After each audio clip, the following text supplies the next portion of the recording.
Hi cookie friends, welcome back to Lights Camera Cookies. So today I wanted to show you how to make very easy beginner type graduation cookies. This is the time that we're going to have graduation parties, so I wanted to make sure that I gave you enough time to be able to see if you might want to do this on your own. All of these cookies are really beginner level. They look great, but there's something that anybody can do at any level.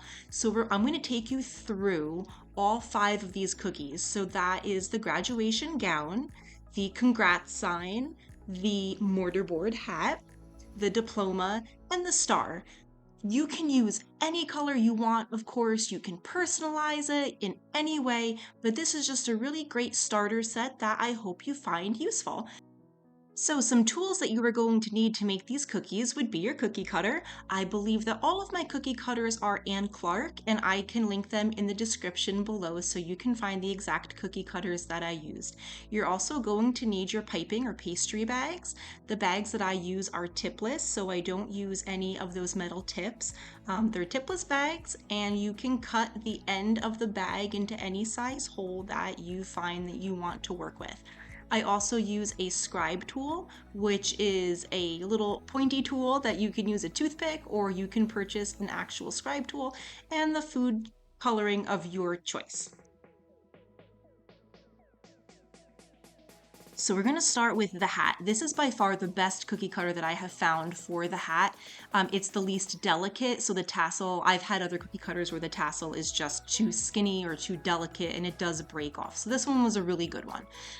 The icing that I'm using is a glaze icing as opposed to a royal icing. Royal icing, the base is egg whites or meringue powder, and my glaze icing, the base is corn syrup. I know corn syrup, it is not super healthy here, but we are talking cookies. So I outlined the hat. I cut the end of the bag, a little bit of a small hole, started to outline that, and I went right into the bottom and I'm filling it. So this icing that I'm using is like a medium consistency. It's not super runny. You can see that the icing is not spreading the second it comes out of the piping bag, as opposed to it being too stiff where you can see it's just keeping its shape. This is right in the middle. So I do enjoy using this consistency. This consistency is also the same consistency that I use to outline. I find that to be just a little bit easier if I can get away with using one consistency.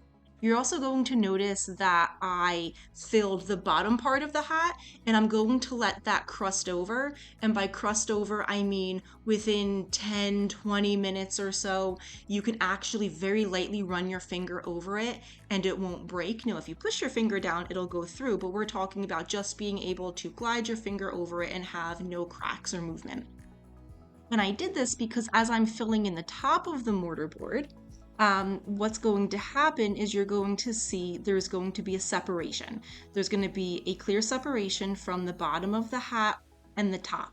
Now, I could have filled in this entire cookie without making that separation, and then I would want to go back in after it's all dry and actually outline the whole thing again. I didn't want to do that. I wanted to make it look a little bit different without that outline that I would have to do. So you can see here, after I smooth it out with my scribe tool. This is a really cute scribe tool, by the way. It is from Etsy, and if it's still available, I'm going to link it. It's a little piping bag. So cute. You can see like at the top there, I didn't meet the icing all the way to the outline line, so I just fixed that there. See right there? Now you can see that clear distinction without me having to outline it when it's dry. Now this cookie dried for 24 hours, and I came in with a super stiff glaze icing yellow. Of course, you can choose any color. Now this icing is definitely stiff, and what you're going to find with glaze icing is that the more you stiffen it with your powdered sugar, the harder it's going to be to get out of your piping bag. That's one of the cons with the glaze icing. I do think royal icing is a little bit easier to work with, but what I can do to combat that is I add a little bit of Crisco or shortening, and it almost becomes like a buttercream. So that's how I do that. And you can see like that tassel is very defined and each line did not run into each other. So you can leave it like that, or if you want to go ahead and personalize it, you can put your graduate's name on it, or you can put the year or anything else. So this is just a simple way to personalize, or you keep it blank. And there is the mortarboard hat. And I think that came out very sharp, very nice. All right, the next one that we have going here is our graduation gown. So again, I'm using my blue glaze icing and I'm going to outline this. And let me just back up. When you outline a cookie, it's called like your barrier line or your flood line. That way, you always want to outline it first because when you come in with your flood, that's, you know, the coloring part. That's as we're coloring this entire cookie. This is my flood now. I've got that barrier line to keep the icing from falling right over the edges. So what I'm going to do with this cookie, since it's so big, I'm going to like re-outline it. So I did cut the tip of the piping bag a little bit thicker than what I outlined it in. I'm going to outline it in this thicker line. And then I'm going to come in almost like a printer, like how a printer would function. I'm going to just go back and forth and fill all of that in.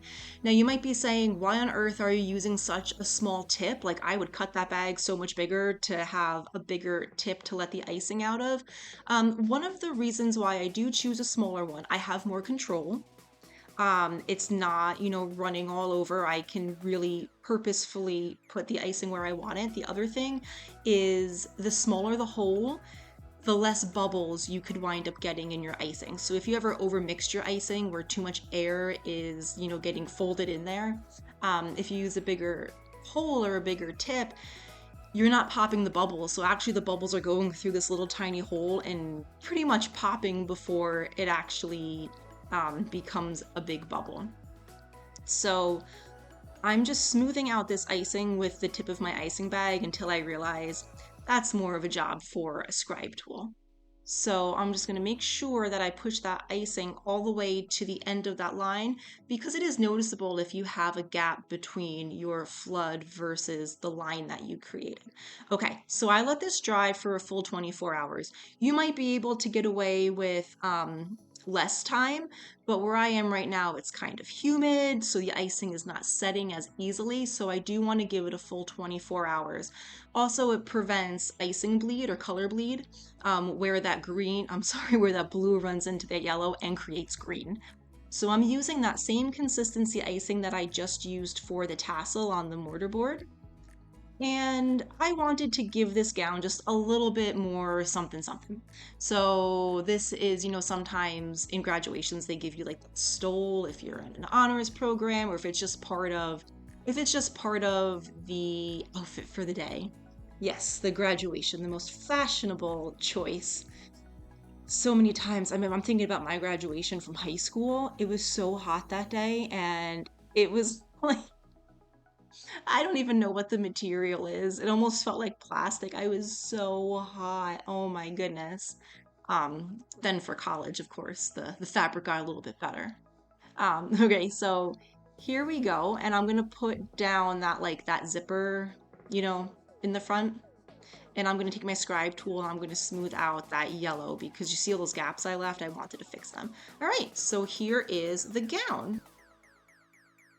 This cookie cutter might be one of my favorites. I love getting graduation orders and I love doing graduation cookies specifically for this diploma. I don't know why, I don't know if it's the shape, I don't know what it is. I absolutely love this cookie cutter and I love how it comes out.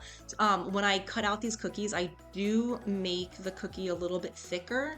This is a, you know, a smaller size cookie. I think it's like maybe only 3 inches long.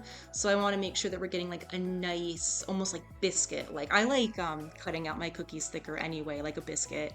I think I like that. I think that's fun. So I outlined it in my white and then I clipped the end of the bag to make a little bit bigger of a hole for myself so I wasn't like straining my hands. That's something else. If you ever start to realize like my hand hurts, like my knuckles are turning white as I'm trying to pipe this out, you have to thin out your icing. Take it from me, I have struggled and I have fought through the terrible icing bag push. Just fix your icing. If it's too stiff, add in a little bit more water or milk or whatever it is that you use, like a teaspoon at a time. If it's too runny and it's falling off your cookie, go ahead and add more powdered sugar to that. So I chose to outline this diploma in a stiff black icing, almost as if it were cartoony. So this is a really thin line that I chose, and I'm just gonna outline it, and it looks super crisp. So I did let the white icing dry overnight, 24 hours. Like I said, depending on where you live, what your humidity level is, you might be able to get away with less dry time, but I always want to ensure that I give it enough time to fully dry to prevent the risk of my black bleeding into my white. All right, so I made that little squiggle on the end. I probably could have done a better job with that. I don't think I realized as I was making it that I should have fixed that little pointy there at the end.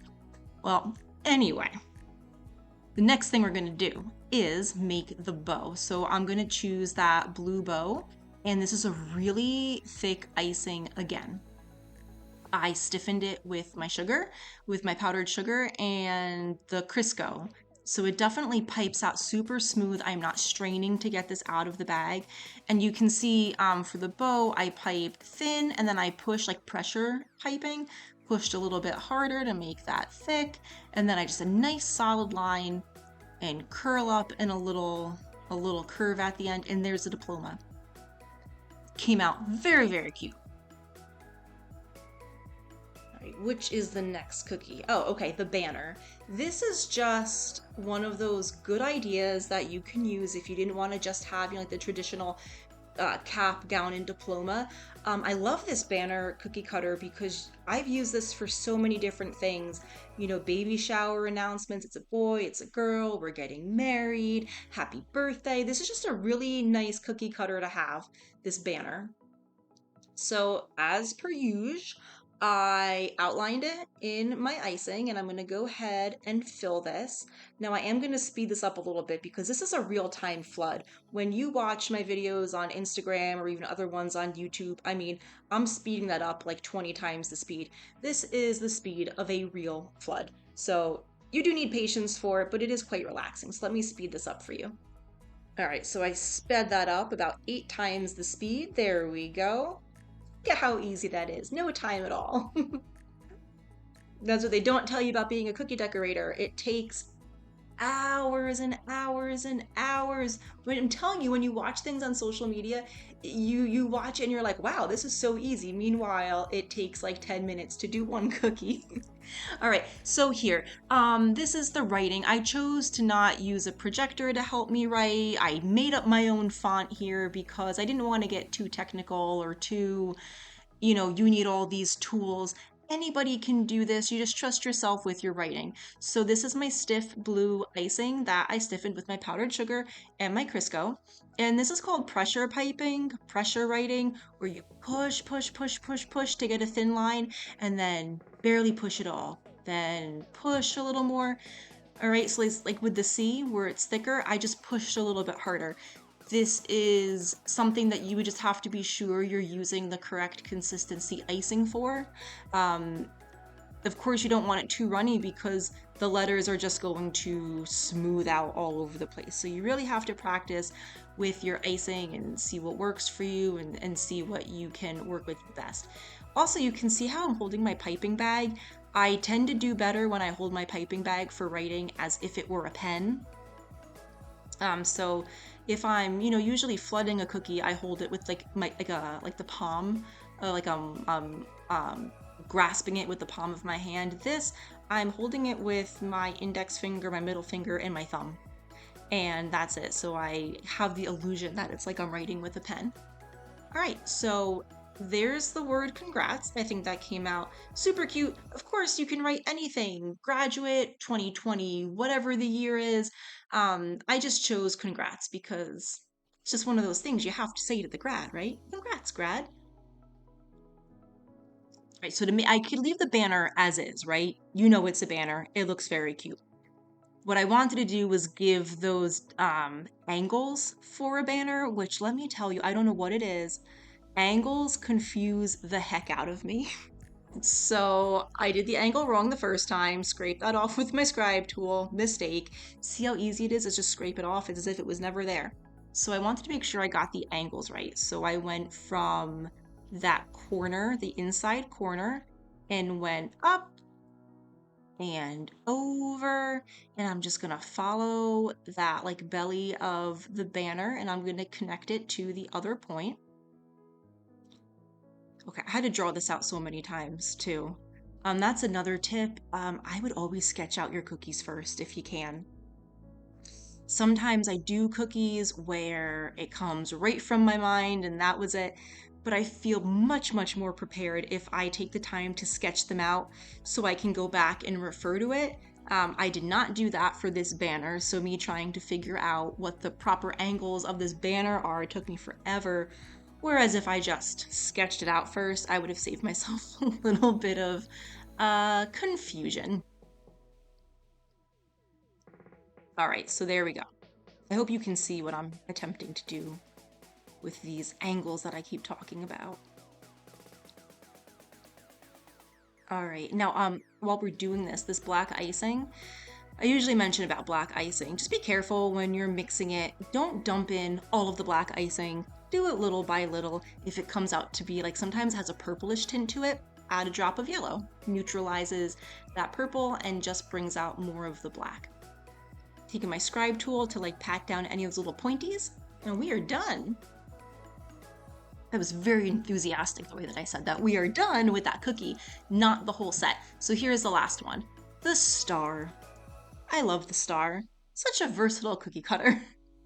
I use the star for baby showers and dance recitals and birthdays and anything else. So here we go. I'm gonna outline this in my yellow. Yes, you guessed it. Glaze icing. This is my flood line. And I'm going to come in, gonna snip the end of that bag to make the icing a tiny bit easier to get out of the bag. This yellow icing is a little bit thicker. In hindsight, I could have thinned that out just a little bit to make it a little bit more easy on myself. I'm going to outline the whole thing again in this thicker line, and then when I'm done, I'm going to use that same printer motion and push all the icing right to the end. You can see how I'm getting that icing right to the end of my line. And let me speed that up for you. Okay, we're going to go back and forth like a printer. Enjoy this nice satisfying flood, if only it went that quickly. And once that's dry, again, for me, I chose 24 hours. I came in with that same thick black icing. And I wasn't really happy with how I flooded that cookie. I could have done it a little bit better, a little bit more crisper. So I decided to take my black icing and make those really crisp lines that I wanted to make. I could have done this in yellow, I could have done it in that blue, in any color. I liked to outline it in black like the diploma was outlined and the banner, just, to keep it all kind of consistent. And as per usual, you can write anything you want on here, your graduate's name, the year, the school they graduated from, but I chose to go a little bit inspirational and do dream big. And again, I didn't use my projector. Oftentimes I use a projector if I'm going to make, 100 of these cookies. I want all of my writing to be as almost the same exact thing where you couldn't tell the difference between one cookie from another. I only made one of these cookies just for you guys to share, so I just free-handed it. Didn't use a font. This was just me writing. And again, I'm holding it like a pen or a pencil. But if you are a little bit shaky with your writing, you're not exactly confident, using a projector and like going on Word and using the font you want and then projecting that right onto the cookie is a really great way to get perfect consistency and a little bit more confidence with your writing. And there's the star. And this was the whole set. I really hope that you found this to be useful, that you make these for your graduate one day. If you do, let me know how it goes. And please, as always, let me know if you have any questions, especially about glaze icing. I feel like glaze icing is not as commonly used like royal icing is. I should have mentioned that glaze icing, I personally like the taste of better. It's a little bit softer. Doesn't, you know, feel like, I know sometimes I have royal icing where it kind of feels like it's going to break your teeth. Um, I really do enjoy glaze icing. Sometimes a little bit more trickier to work with, but nothing that you can't handle. You got this. Thank you for taking this journey with me, cookie friends, and I will see you next time. Bye.